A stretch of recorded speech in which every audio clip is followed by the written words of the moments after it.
ఇది రాజకీయం కాదు, బీసీల ఆత్మగౌరవ పోరాటం. వామ్మో, ఎక్కడి ధర్నా, ఎక్కడి కథ. ఇది ధర్నా కాదు, డ్రామా. ఎక్కడ బీసీలమ్మ, మీకేమైనా అసలు సంబంధం ఉందా? 10 సంవత్సరాలు తండ్రితో పాటు అధికారం చెలాయించిన మీరు ఏనాడన్న బీసీలు గుర్తొచ్చిరా? ఏనాడన్న ఒక్కనాడన్న బీసీలు గుర్తొచ్చిరా? పదవులు పంచుకునేటప్పుడు అరే ఇది బీసీల పదవి, ఇది ఎస్సీల ఎస్టీల పదవులు, ఇవన్నీ మనం పంచక తింటున్నామని ఏనాడన్న మీ మనసుకు వచ్చిందా? అధికారం పోయి కుటుంబం చీదరించుకున్నప్పుడు, అన్న దగ్గరికి రాని అయినప్పుడు బీసీలు గుర్తొచ్చారు.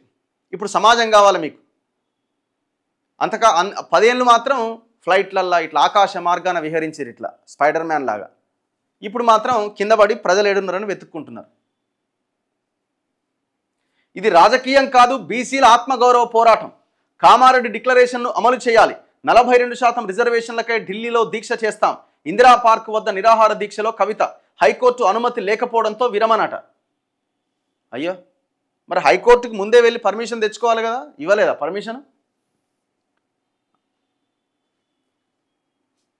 కానీ ఆమెకి ఏందంటే ఇప్పుడు ఆప్షన్ లేదు. ఇప్పుడు చాలామంది అంటుంటారు ఏంటంటే అసలు ఈ యాంగిల్ తీసుకుంది ఏంది ఆమె, అసలు అది ఎట్లా వర్కౌట్ అయింది అని అంటే ఆమెకు ఆప్షన్ లేదు. ఇప్పుడు మొన్నటిదాకా లిక్కరు పీకల్లోతు దీంట్లో ఇరుక్కపోయింది ఆమె.